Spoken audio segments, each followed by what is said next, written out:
Hello everyone, welcome to my YouTube channel English and Polity with Sudesh. So guys, आज जो है हम pronoun में रिफ्लेक्सिव प्रोनाउन को पढ़ेंगे। हालांकि प्रोनाउन में ही पिछली वीडियोज में हमने personal pronoun, possessive pronoun, demonstrative pronoun, distributive pronoun और रेसिप्रोकल प्रोनाउन का डिटेल अध्ययन कर लिया था और आज जो है हम रिफ्लेक्सिव प्रोनाउन का डिटेल अध्ययन करेंगे। तो रिफ्लेक्सिव प्रोनाउन को हम देखें तो रिफ्लेक्सिव प्रोनाउन हमारा जो होता है रिफ्लेक्शन से बना है।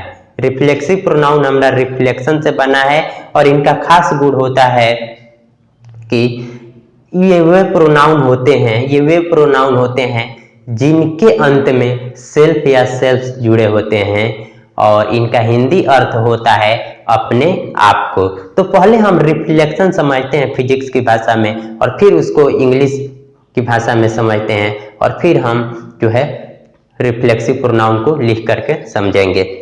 तो अब हम देख रहे हैं कि हमने कहा कि रिफ्लेक्सिव प्रोनाउन हमारा रिफ्लेक्शन से बना है। रिफ्लेक्सिव प्रोनाउन हमारा रिफ्लेक्शन से बना है। तो इसको समझने के लिए हम कुछ फिगर बनाते हैं। जैसे हमारे पास ये आई हो गया और यहाँ कोई हम मिरर रख देते हैं। यहाँ हम कोई मिरर रख देते हैं।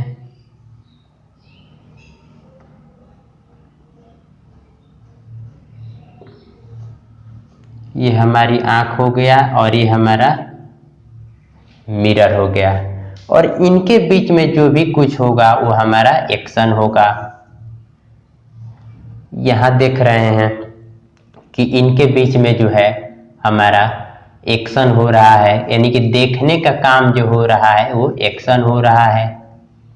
और इनको चाहे तो अगर इंग्लिश की भाषा में अगर हम देखें और यहाँ हम ध्यान देंगे कि इनका जो है इमेज कुछ इस तरह से बनेगा और इनको अगर हम आँख को अगर हम सब्जेक्ट मान लेते हैं,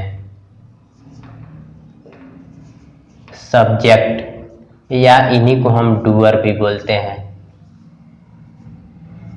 अगर ये हमारा सब्जेक्ट या डूअर है तो इनके बीच जो भी हो रहा है वो हमारा वर्ब होगा।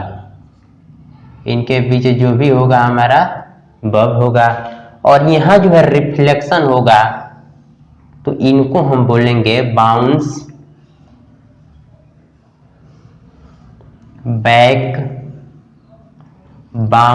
Back to the doer. इसी चीज को हम रिफ्लेक्शन बोलते हैं, bounce back to the doer. ये हमारा रिफ्लेक्शन हुआ। तो ये जो है हमने समझा। अब हम इसको अगर हमने सब्जेक्ट मान लिया, डूअर मान लिया, तो हम इसको हम ऑब्जेक्ट मानना पड़ेगा इसी तरह से और इनके बीच में जो है हमारा वर्ब हो गया, यानी कि सब्जेक्ट डूअर हो गया और ये वर्ब हो गया और ये ऑब्जेक्ट हो गया। तो इस तरह से जो है हमने समझ लिया और यहाँ हमने बताया था कि इनके अंत में इनका खास गुण होता है कि इनके अंत में सेल्फ या सेल्फ्स जुड़े रहते हैं और इनका हिंदी अर्थ अगर हम बात करें तो अपने आप को होता है। और जैसे एग्जाम्पल हम लेकर के समझते हैं, जैसे माई सेल्फ,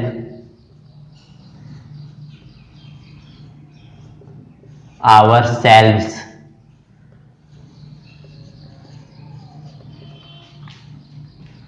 फिर हमारे पास yourself, plural your selves,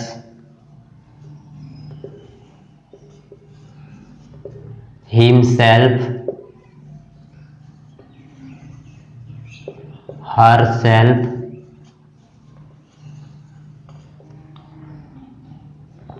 it self, themselves, oneself, etcetera. अब हम ध्यान दें, हमने कहा कि इनके अंत में सेल्फ या सेल्फ जुड़े होते हैं और इनका हिंदी अर्थ होता है अपने आप को। तो अब हमने देखा है कि यहाँ पर हमने सेल्फ जोड़ा, यहाँ पर हमने सेल्फ जोड़ा, यहाँ पर भी हमने सेल्फ, यहाँ हमने सेल्फ, यहाँ पर हमने सेल्फ, यहाँ पर भी हमने सेल्फ जोड़ा, यहाँ पर भी सेल्फ, यहाँ सेल्फ, यहाँ हम देख रहे हैं कि सेल्फ जोड़ रहे हैं। तो अब इनके लिए हम समझने के लिए एक छोटा सा एक सेंटेंस, एक छोटा सा हम सेंटेंस लिखते हैं, या ऐसे कुछ हम, जैसे इंटरव्यू में हमारे से पूछा जाता है, इंटरव्यू में क्वेश्चन पूछा जाता है इस तरह से, इंट्रोड्यूस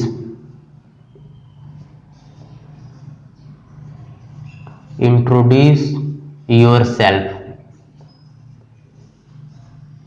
ऐसे पूछा जाता है इंट्रोड्यूस योरसेल्फ। तब हम ध्यान दे रहे हैं कि इनमें हमारे पास केवल वर्ब है और ये ऑब्जेक्ट है, तो इनका हम जवाब ऐसे नहीं देंगे, इनका जवाब हम ध्यान देंगे कि ऐसे नहीं बोला जाता है, जैसे माई सेल्फ इज सुदिष्ट। अब हम ध्यान देंगे कि यहाँ जो है ये गलत है और इनके अकॉर्डिंग ये भी गलत है, तो यहाँ हो जाएगा आई एम सुदिष्ट। ठीक है, तो अब हमें कहने का यही अर्थ हुआ कि जो है हमारा रिफ्लेक्सिव प्रोनाउन वे प्रोनाउन हैं जो ये बताते हैं कि सब्जेक्ट ने ही कुछ किया है, यानी कि सब्जेक्ट ने स्वयं ही कुछ किया है। रिफ्लेक्सिव प्रोनाउन वे प्रोनाउन है जो वे बताते हैं कि सब्जेक्ट ने ही स्वयं कुछ किया है। और दूसरी बात, ये सब्जेक्ट की तरह यूज नहीं होते हैं, तो हमने यही कहा कि ये सब्जेक्ट की तरह यूज नहीं होते हैं। यही कारण है कि इंट्रोड्यूस योरसेल्फ पूछा जाता है तो हम आई एम अपना नाम बताते हैं और उनके पहले हम सेल्फ यूज नहीं करते हैं, क्योंकि ये जो है रिफ्लेक्सिव प्रोनाउन हमारा सब्जेक्ट की तरह यूज नहीं होता है। इस वजह से हमने काट करके और ये प्रोनाउन आई का यूज किया। और हम तीसरी बात इसी में कि रिफ्लेक्सिव प्रोनाउन जो होता है हमारा ऑब्जेक्ट की जगह लिखा हुआ नजर आता है, इसलिए यह ऑब्जेक्टिव केस में यूज करते हैं। यानी कि हमने पहली बात कहा कि सब जो है रिफ्लेक्सिव प्रोनाउन हमारा ये बताता है कि सब्जेक्ट ने स्वयं ही कुछ किया है, और दूसरी बात कि यह सब्जेक्ट की तरह यूज नहीं होता है, और तीसरी बात यह ऑब्जेक्ट की जगह लिखा हुआ नजर आता है और इसलिए यह ऑब्जेक्टिव केस में यूज होता है। तो रिफ्लेक्सिव प्रोनाउन की 3 कंडीशन हमने बताया, तो इस वजह से आई एम सुदिष्ट ये हमारा सही हुआ। तो ये जो है हमने जो है रिफ्लेक्सिव प्रोनाउन हमारे myself, ourself, yourself, himself, herself, itself, themself, oneself, ये सब जो है एक्सेट्रा हमारे जो है रिफ्लेक्सिव प्रोनाउन है। अब हम ध्यान देंगे कि इनका जो है एक नोट समझ लें। इनके लिए हम एक नोट समझ लेते हैं कि हमारे पास माई सेल्फ,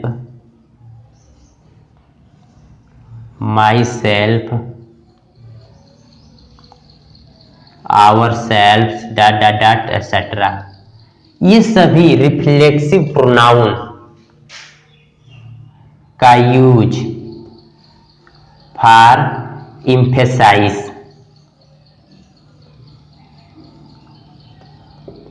एम्फेसाइज कहने का मतलब होगा दबाव कह सकते हैं या जोर, ऑन सब्जेक्ट।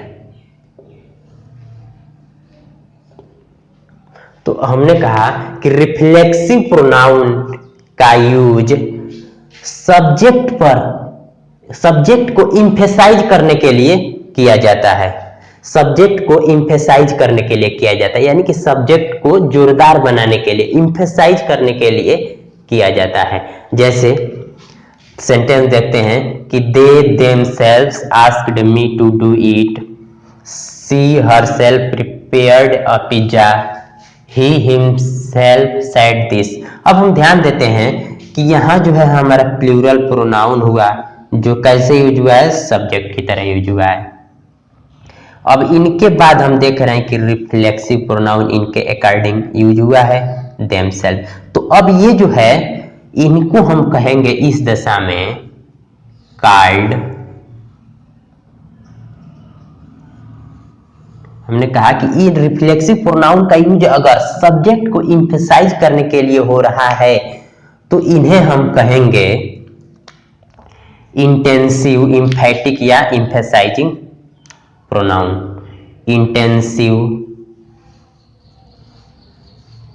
इंटेंसिव कह सकते हैं, इम्फेटिक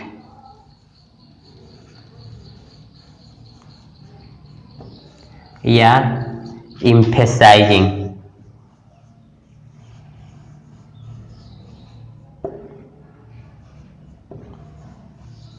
pronouns। तो इनको जो है अगर ये जो है रिफ्लेक्सिव प्रोनाउन सब्जेक्ट पर जोर डालने के लिए हो रहे हैं तो इन्हें इंटेंसिव, इम्फेटिक या इम्फेसाइजिंग प्रोनाउन कहेंगे। जैसे अब हम देख रहे हैं कि ये सब्जेक्ट पर जो है इम्फेसाइज करने के लिए देमसेल्व्स का यूज हुआ है, तो इन्हें हम इम्फेटिक प्रोनाउन बोलेंगे। और याद रखेंगे कि सब्जेक्ट के जस्ट बाद यूज होते हैं। अगर सब्जेक्ट को इम्फेसाइज कर रहा है तो सब्जेक्ट के जस्ट बाद यूज होगा, तो ये इम्फेटिक प्रोनाउन हुआ। अब यहाँ भी देख रहे हैं कि हमारे पास सिंगुलर प्रोनाउन सब्जेक्ट की तरह यूज हुआ, और यहाँ भी देख रहे हैं इनको इम्फेसाइज करने के लिए ये यूज हुआ है, तो ये भी हमारा क्या हो जाएगा, इम्फेटिक प्रोनाउन है। अब यहाँ भी देख रहे हैं कि ही सिंगुलर हमारा सब्जेक्ट हुआ, प्रोनाउन है। अब हम देख रहे हैं कि हिमसेल्फ, इसको सब्जेक्ट को इम्फेसाइज करने के लिए हुआ है, तो इसलिए ये जो है हमारा इम्फेटिक प्रोनाउन हो गया।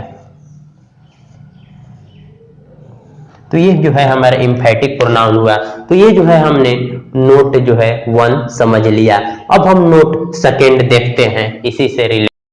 नोट सेकेंड हम देखते हैं कि समटाइम्स, कभी कभी हमारे पास reflexive pronoun myself, ourself, yourself etcetera, इन सभी रिफ्लेक्सिव प्रोनाउन का हम यूज ऑब्जेक्ट को इम्फेसाइज करने के लिए करते हैं। और ऑब्जेक्ट हमारा वर्ब का ऑब्जेक्ट हो सकता है और प्रेपोजिशन का ऑब्जेक्ट हो सकता है। यानी कि जो है रिफ्लेक्सिव प्रोनाउन का यूज हम कभी कभी ऑब्जेक्ट को इम्फेसाइज करने के लिए हम करते हैं, और ऑब्जेक्ट हमारा वर्ब का हो सकता है और प्रेपोजिशन का हो सकता है। जैसे अब हम देख रहे हैं कि आई हमारा देख रहे हैं कि ये सब्जेक्ट हुआ, सा हमारा वर्ब हुआ। अब देख रहे हैं कि द चीफ मिनिस्टर, ये हमारा जो देख रहे हैं कि ऑब्जेक्ट हो गया। तो इस वर्ब के ऑब्जेक्ट को इम्फेसाइज करने के लिए हम रिफ्लेक्सिव प्रोनाउन हिमसेल्फ का यूज किए हैं, तो इनको हम इम्फेटिक प्रोनाउन बोलेंगे। इनको हम इम्फेटिक प्रोनाउन।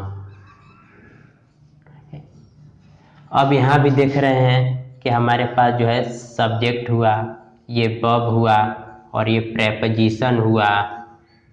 अब I spoke to the princess herself. अब हम देख रहे हैं कि द प्रिंसेस, ये हमारा ऑब्जेक्ट हुआ। तो प्रेपोजिशन के ऑब्जेक्ट को इम्फेसाइज करने के लिए हम हरसेल्फ का यूज किए हैं, और ये जो है हमारा जो है इम्फेटिक प्रोनाउन हुआ। ये हमारा इम्फेटिक प्रोनाउन हुआ। अब हम देख रहे हैं कि सी हमारा सब्जेक्ट हुआ, प्रिपेयर्ड हमारा वर्ब हुआ, और सी प्रिपेयर्ड अ पिज्जा हरसेल्फ। अब पिज्जा को ध्यान से देखेंगे तो ये डायरेक्ट ऑब्जेक्ट हुआ, तो यानी कि वर्ब का ऑब्जेक्ट को इम्फेसाइज करने के लिए हरसेल्फ का यूज किए हैं, तो ये हमारा इम्फेटिक प्रोनाउन हुआ। इम्फेटिक प्रोनाउन हुआ।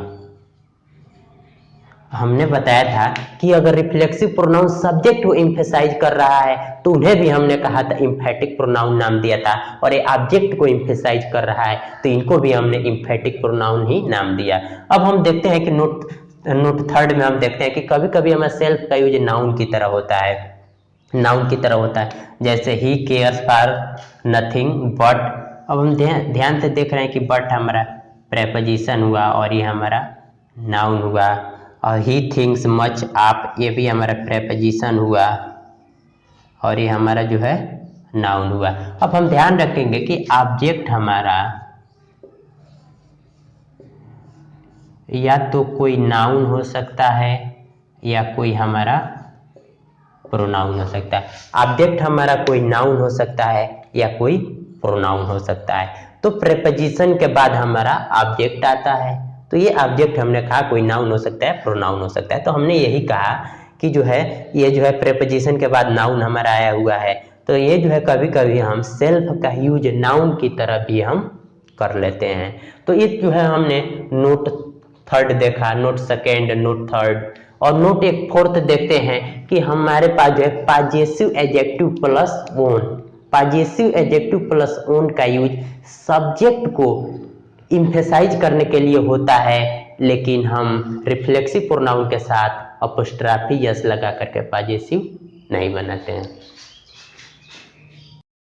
पॉजेसिव एडजेक्टिव प्लस ओन का यूज सब्जेक्ट को इम्फेसाइज करने के लिए होता है। पॉजेसिव एडजेक्टिव प्लस ओन का यूज सब्जेक्ट को इम्फेसाइज करने के लिए होता है, और ये पॉजेसिव एडजेक्टिव प्लस ओन हमारा जो है वर्ब और प्रेपोजिशन के ऑब्जेक्ट की तरह यूज हो सकते हैं। यानी कि वर्ब और प्रेपोजिशन के ऑब्जेक्ट की तरह हमारा पॉजेसिव एडजेक्टिव प्लस ओन का यूज होता है, और ये सब्जेक्ट को इम्फेसाइज करने के लिए होता है। लेकिन अगर पॉजेशन शो करना हो तो इनके साथ हम अपोस्ट्रोफी यस नहीं लगाते हैं। यानी कि रिफ्लेक्सिव प्रोनाउन का यूज पॉजेशन शो करने के लिए हम अपोस्ट्रोफी यस का यूज नहीं करते हैं।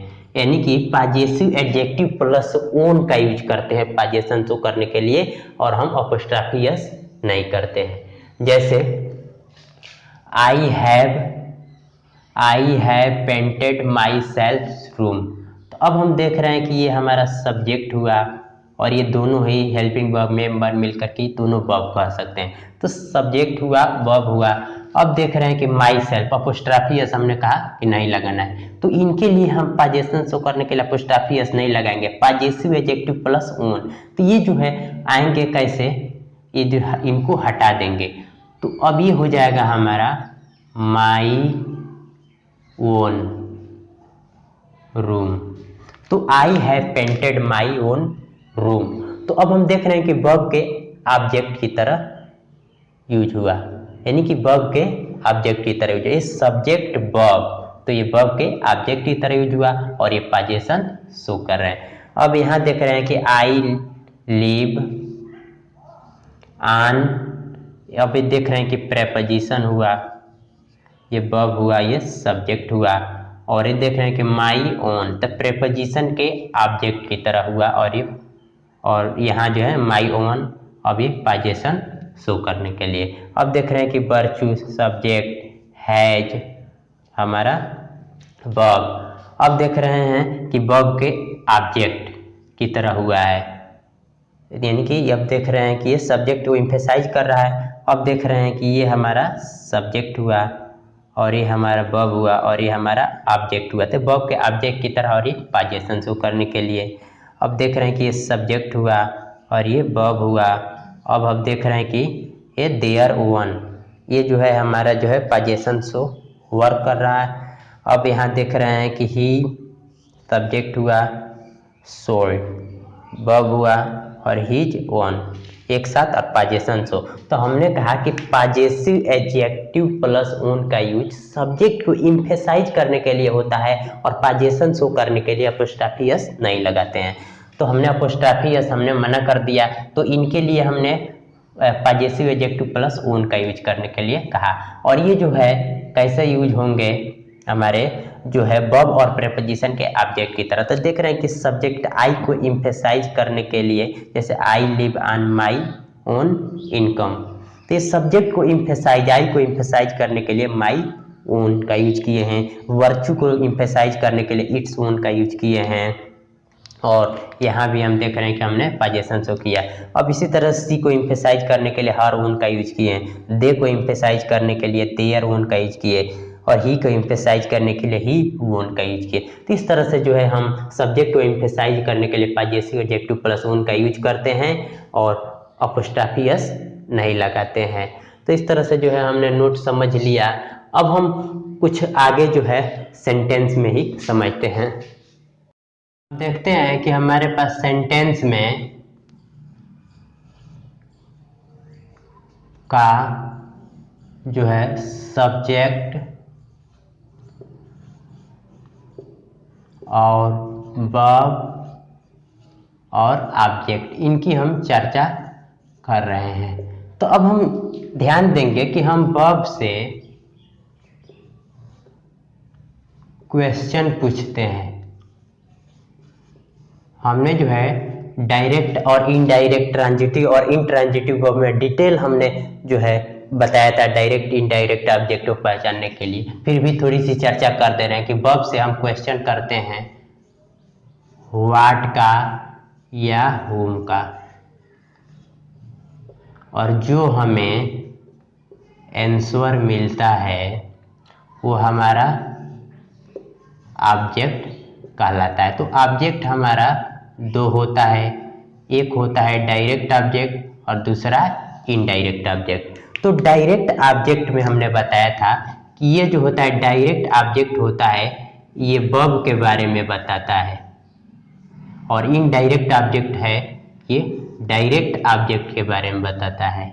और अब ये डायरेक्ट ऑब्जेक्ट पहचानने के लिए व्हाट का आंसर देता है और ये whom का आंसर देता है। ये सब हमने बता दिया है कि जो डायरेक्ट ऑब्जेक्ट वर्ब के बारे में बताता है और इनडायरेक्ट ऑब्जेक्ट डायरेक्ट ऑब्जेक्ट के बारे में बताता है। जैसे एक सेंटेंस हम लेते हैं, he gave me a pen.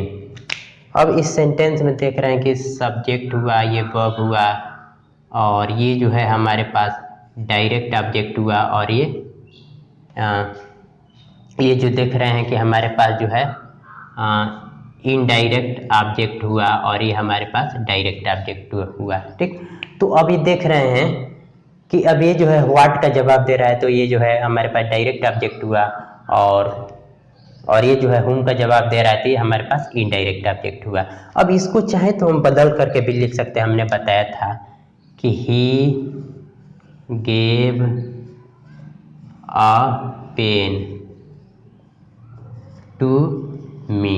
तो अब जो है हमने कहा कि वर्ब और डायरेक्ट ऑब्जेक्ट के बीच में हमारा इनडायरेक्ट ऑब्जेक्ट आता है। अगर इनका स्थान अगर बदल दे तो हमारे पास प्रेपोजिशन के बाद जो है हमारा इनडायरेक्ट ऑब्जेक्ट आता है। तो ये जो है हमारा प्रेपोजिशन हुआ और ये हमारा इनडायरेक्ट ऑब्जेक्ट हुआ। तो ये जो है हमारा देख रहे हैं कि सब्जेक्ट हुआ, और ये हमारा वर्ब हुआ, और ये हमारे पास जो है देख रहे हैं कि ये जो है हमारे पास डायरेक्ट ऑब्जेक्ट हुआ। तो अब हम ध्यान रखेंगे कि ये जो है हमारे पास डायरेक्ट ऑब्जेक्ट हुआ, तो अब ये जो है हमारे पास ध्यान रखेंगे कि ये वर्ब का ऑब्जेक्ट नहीं कहलाएगा, ये प्रेपोजिशन का ऑब्जेक्ट कहलाएगा। मी जो है प्रेपोजिशन का, ये जो है हमने डिटेल इसको हमने बता चुके हैं। तो अब हम सेंटेंस में हम देख रहे हैं, अब थोड़ी देर के लिए अब इस सेंटेंस से हम डायरेक्ट ऑब्जेक्ट को गायब कर देते हैं। तो अब देख रहे हैं कि ही गेव टू मी, कुछ पता नहीं। तो इसका मतलब यह है कि किसी भी सेंटेंस को बनाने के लिए हमारा डायरेक्ट ऑब्जेक्ट कंपलसरी है, यानी कि डायरेक्ट ऑब्जेक्ट के बिना हमारा सेंटेंस नहीं बन पाए। जैसे हमने हटा दिया तो इनकम्प्लीट हो गया। डायरेक्ट ऑब्जेक्ट के बिना हमारा सेंटेंस नहीं बन पाएगा। तो हम कह सकते हैं कि वी यूज यानी कि कह सकते हैं we use reflexive pronoun when direct object is not given. अभी हम इस चीज को बताएंगे, पहले इस सेंटेंस को समझ लेते हैं। जैसे अब हम देख रहे हैं कि ही हमारा सब्जेक्ट हुआ और ये हमारा वर्ब हुआ। अब देख रहे हैं कि ये हमारा डायरेक्ट ऑब्जेक्ट हुआ। तो ही किल्ड का जवाब व्हाट, यानी कि स्नेक डायरेक्ट ऑब्जेक्ट हो गया। अब देख रहे हैं कि सब्जेक्ट हुआ, ये वर्ब हुआ, और ये जो है हम देख रहे हैं कि प्रेपोजिशन हुआ, और ये हमारे पास देख रहे हैं कि ये जो है whom का जवाब दे रहा है।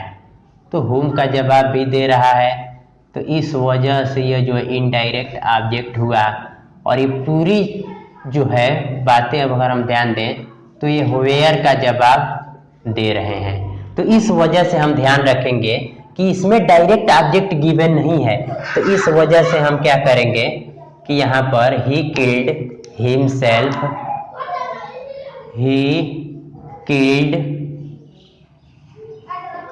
Himself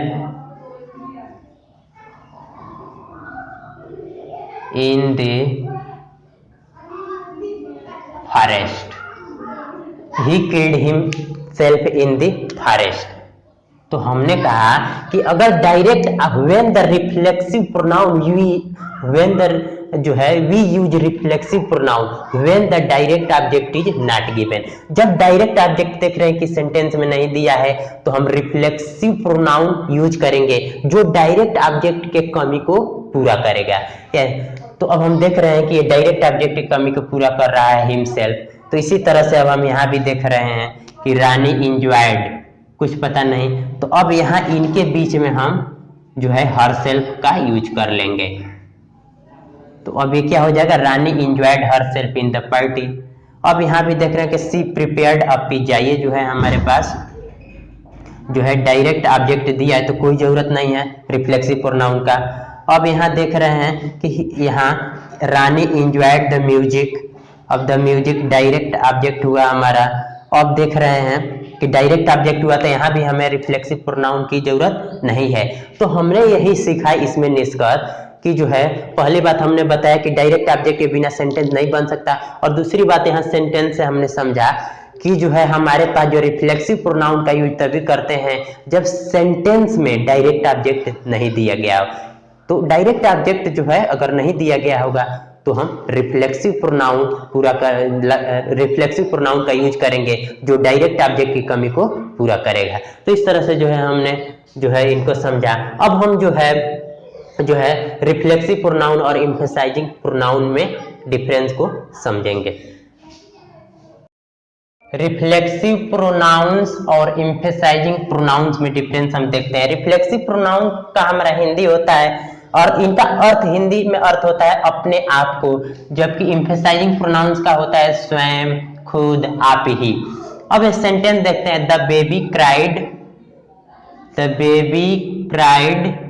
itself, Ram ruined himself, one hurt oneself, one should try oneself। यानी कि अब हम ध्यान रखेंगे इनमें जो है इनके लिए एक रूल तैयार होगा कि अगर हमारे पास किसी सेंटेंस में वर्ब के सब्जेक्ट और ऑब्जेक्ट एक ही व्यक्ति और वस्तु को डिनोट करे, अगर सेंटेंस में वर्ब के सब्जेक्ट और ऑब्जेक्ट एक ही व्यक्ति और वस्तु को डिनोट करे तो ऑब्जेक्ट के रूप में हम रिफ्लेक्सिव प्रोनाउन का यूज करते हैं, जैसा कि हमने यहाँ it self, him self, one self का कर लिया। जबकि अब हम ध्यान रखेंगे कि एम्फसाइजिंग प्रोनाउन का यूज हम प्रेपोजिशन के ऑब्जेक्ट के रूप में करते हैं। अब हम देख रहे हैं यहाँ पर कि हमारे पास ये जो है प्रेपोजिशन हो गया और हिमसेल्फ। तो अब हम जो है अब ये जो है हमारा सब्जेक्ट हुआ और ये हमारे पास वर्ब हुआ। तो हमने यही ध्यान रखेंगे कि एम्फसाइजिंग प्रोनाउन का यूज जो होता है हमारा प्रेपोजिशन के ऑब्जेक्ट के रूप में करते हैं, प्रेपोजिशन के ऑब्जेक्ट के रूप में करते हैं, वर्ब के नहीं। यानी कि वर्ब के ऑब्जेक्ट के रूप में नहीं करते हैं, प्रेपोजिशन के ऑब्जेक्ट के रूप में हम एम्फसाइजिंग प्रोनाउन का यूज करते हैं।